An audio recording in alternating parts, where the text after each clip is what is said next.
Imagine walking into a place you built from the ground up, only to be treated like you don't belong. The automatic glass doors slid open with a quiet hiss, letting in the late morning sunlight. Outside, the downtown streets of Hartford, Connecticut, bustle with their usual weekday rush. People moving with purpose, coffee in one hand, phone in the other. But inside Langford and Monroe Consulting, the atmosphere was controlled, polished, and utterly indifferent. The marble floors gleamed under the recessed lighting, and the rich aroma of espresso drifted from a sleek coffee station in the corner. Every detail exuded exclusivity, the kind of place where first impressions dictated everything. And that was exactly why Elliot Langford had chosen to show up unannounced. Dressed in dark slacks and a crisp navy polo, he stepped inside, taking in the space that, as of 3 weeks ago, legally belonged to him. He had poured years of sweat and sacrifice into Langford Holdings, and acquiring this firm had been one of his boldest moves yet. But as he stood in the grand lobby of his newest asset, there was no warm welcome, no acknowledgement of his presence. Just a receptionist who barely looked up. Now pause for a moment. What would you do? If you were judged not by your achievements but by someone else's assumptions, would you let it slide? Or would you make a statement they'd never forget? What happens next? You don't want to miss it. Keep watching, because this story will challenge everything you thought you knew about power, perception, and the moment everything changes. Elliot approached the front desk with a steady stride, his expression composed but observant. This was his company now. But to the woman seated before him, he was just another face. "Good morning," he said. The receptionist, Madeline Connor, barely lifted her gaze from her screen. The mid-50s, sharp features, blonde bob neatly curled inward. The kind of receptionist who had seen it all and had little patience for unsolicited visitors. "Do you have an appointment?" she asked, her fingers still clacking against the keyboard. Elliot's lips twitched in quiet amusement. He had expected a lukewarm reception. But this? A complete dismissal. "Not exactly," he replied, voice steady. "But I do a business here." That finally made her look up. Her eyes flickered, scanning him briefly before her expression hardened ever so slightly. Suspicion. Irritation. "Sir, we don't allow walk-ins," she said, already reaching for a small laminated card from a stack on her desk. "If you're looking for job applications, you can visit our website." Job applications.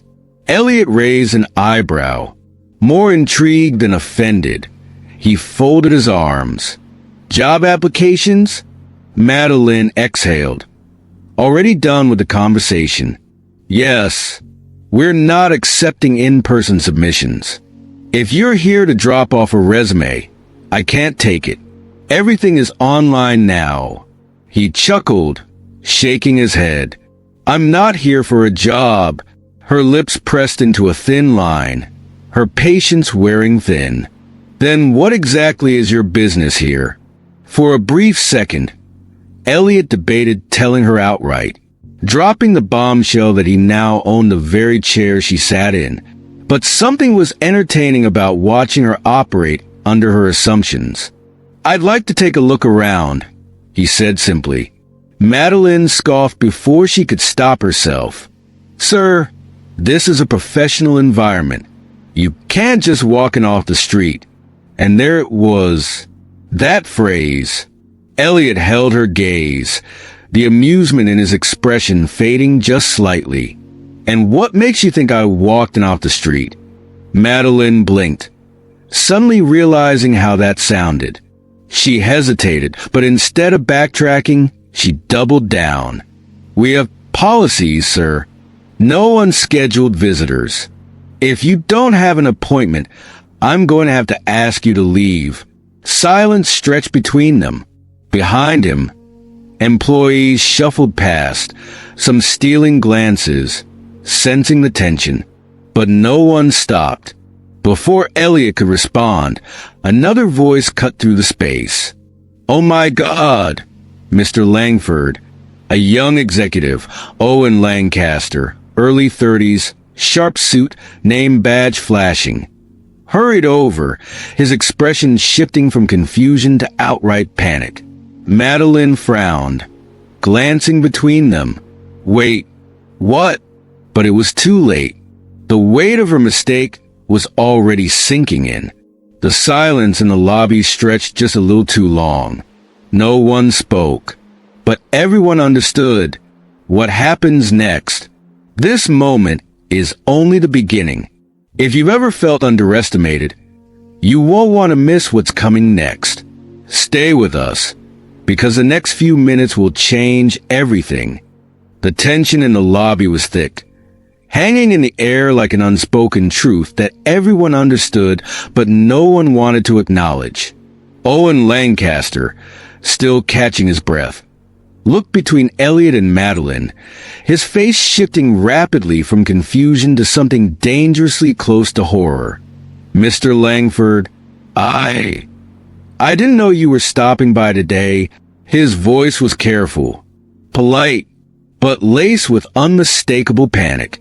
Elliot turned to him with a casual nod. "Didn't think I needed an appointment to visit my own company." Owen swallowed hard.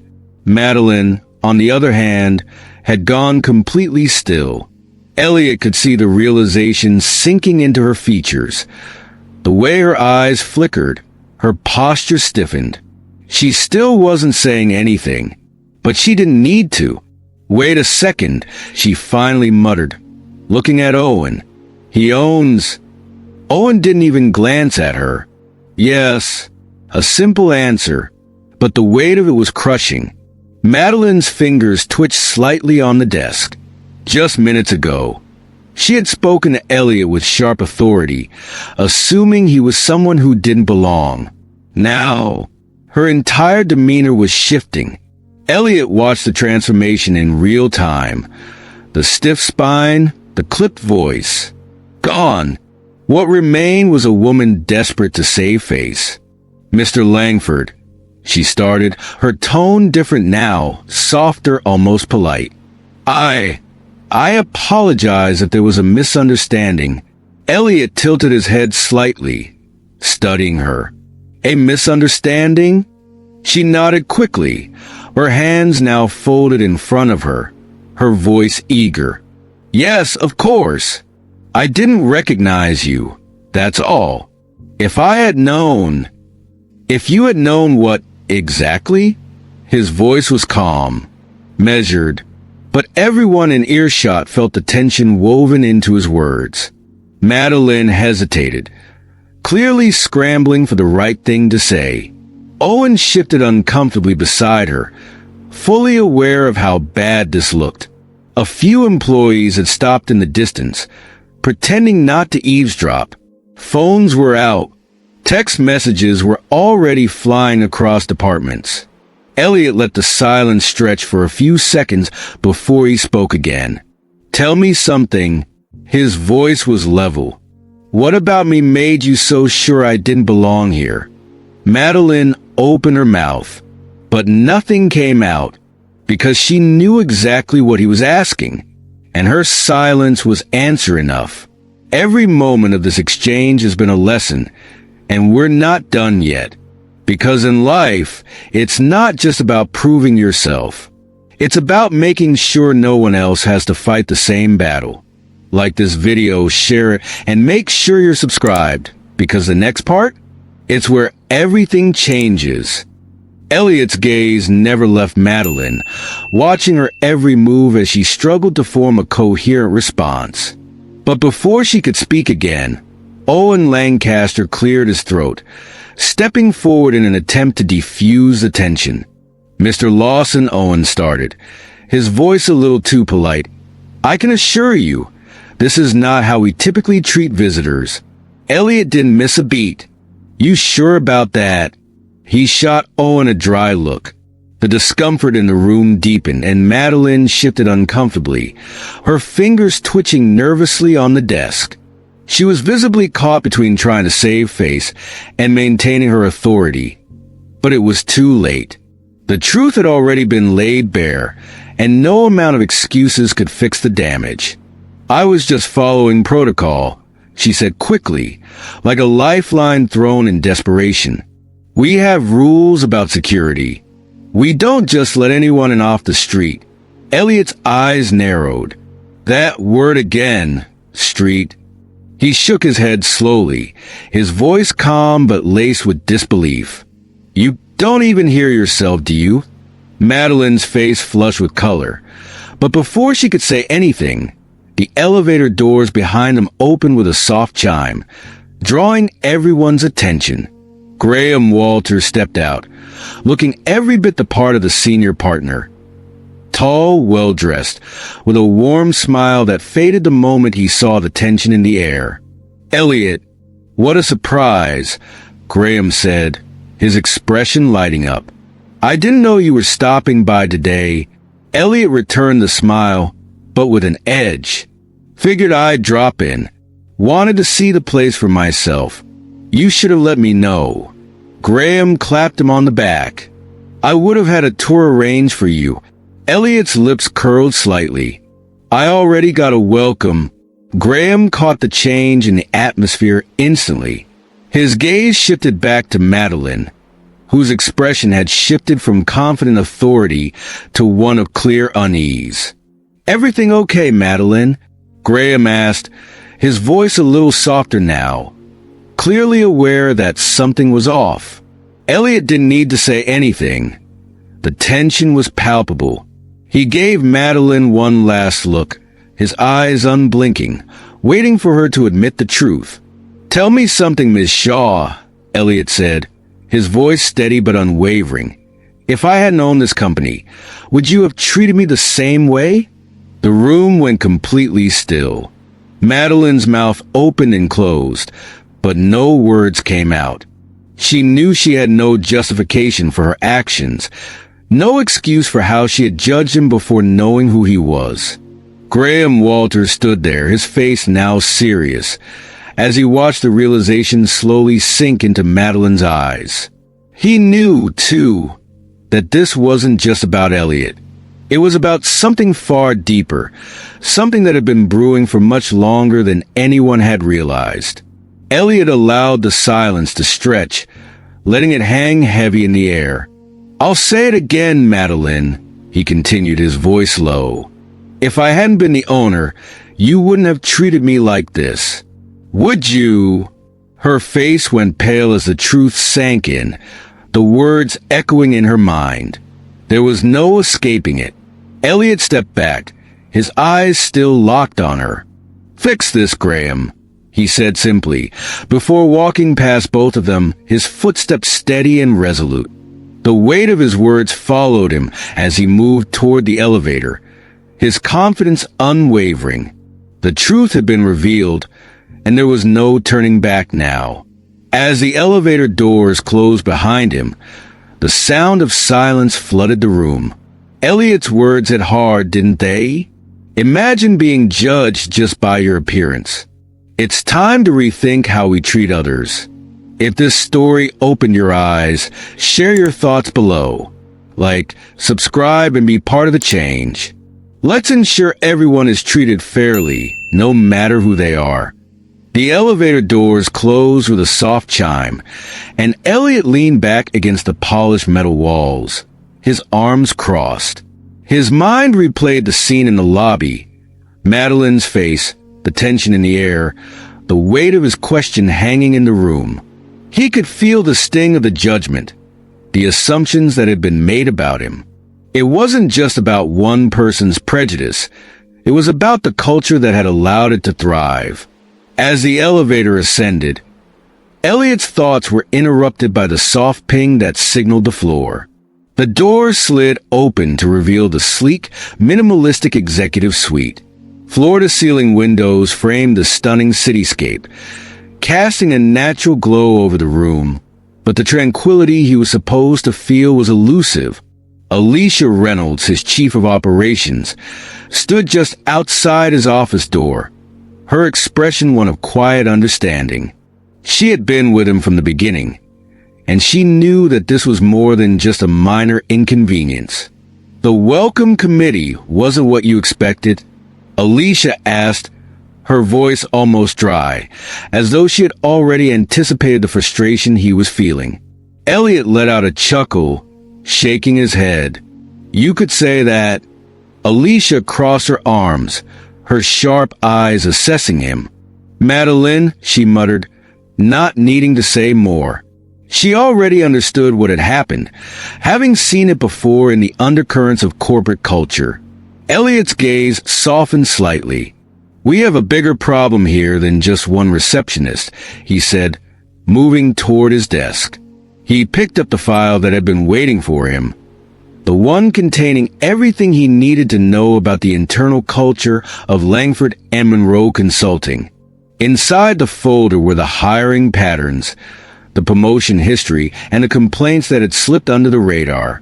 It wasn't just Madeline at the front desk who had a problem with bias. It ran deeper than that, embedded in the very structure of the company. Alicia nodded, her lips tight. HR pulled the numbers last week. Promotions, pay disparities, hiring trends, she said. "Just say there's a pattern."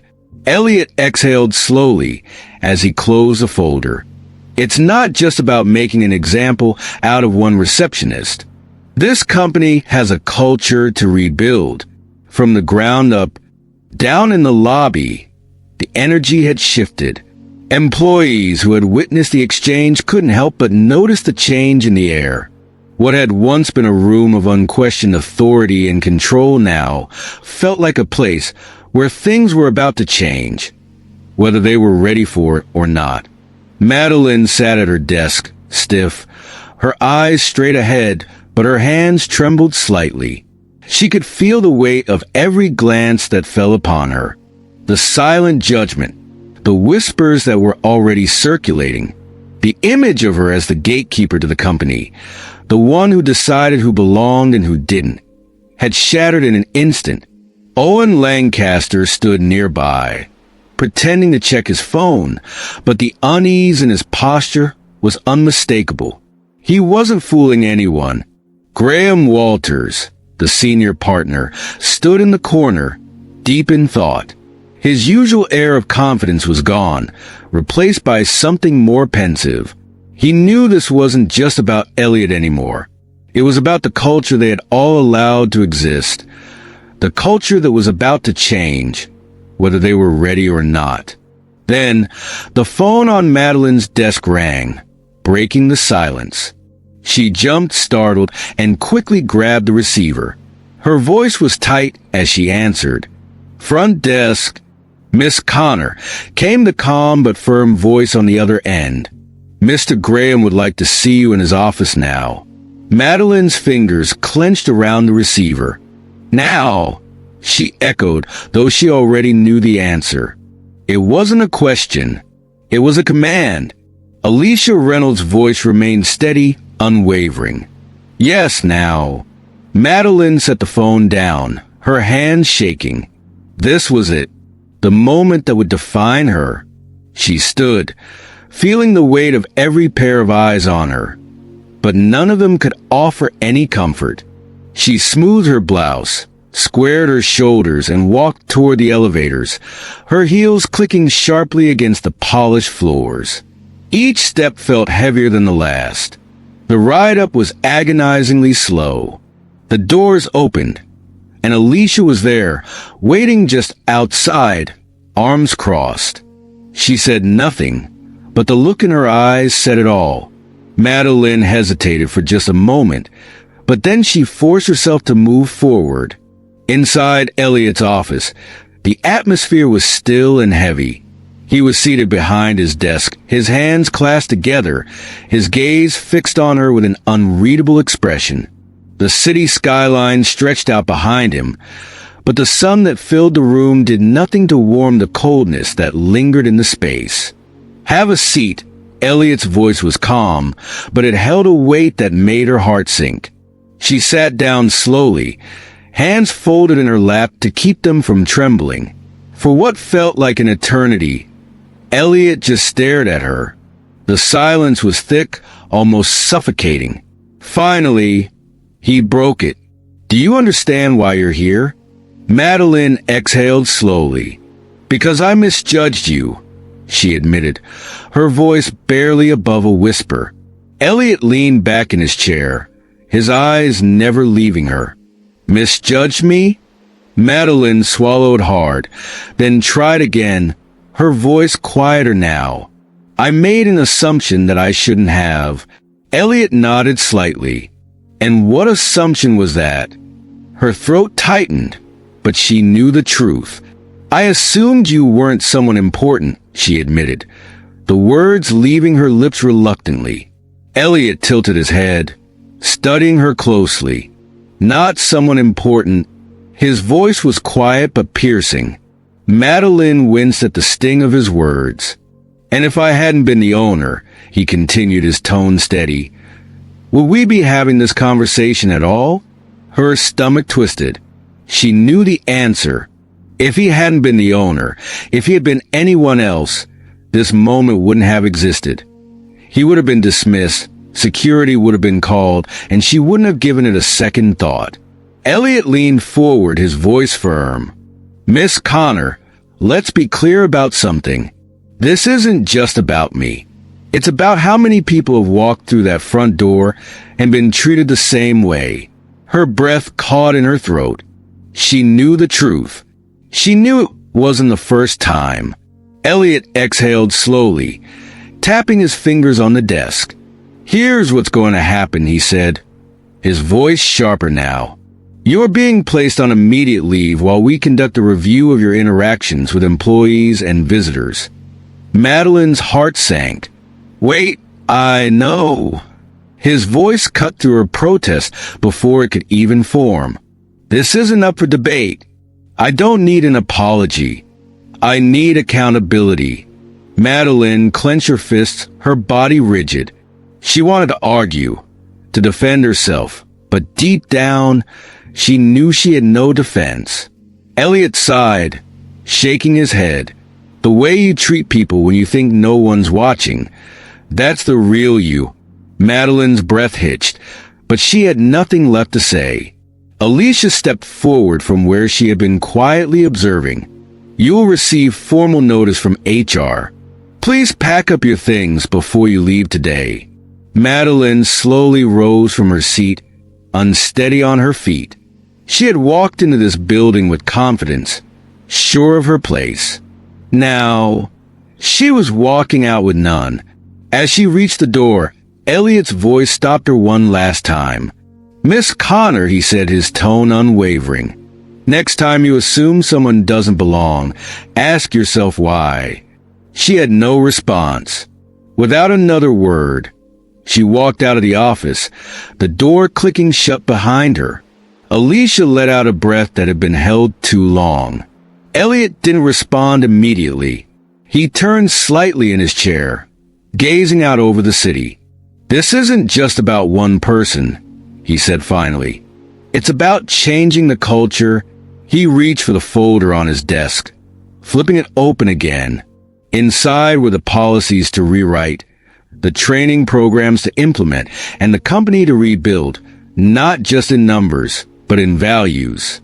Alicia crossed her arms. "You think she'll reflect on what happened?" Elliot considered that for a moment. "That's on her," he said.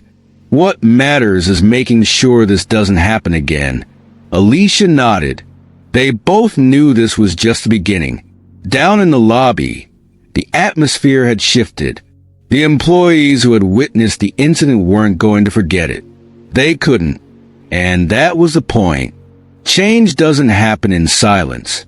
It happens in moments like these when the things that have been ignored for too long finally come to light.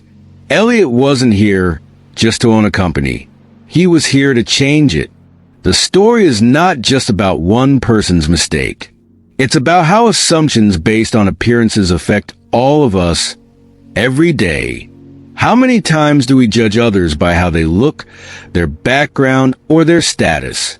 The next time you find yourself making an assumption about someone, ask yourself, why? If you have the power to make a difference, don't stay silent. Do something about it. Because change doesn't happen by accident.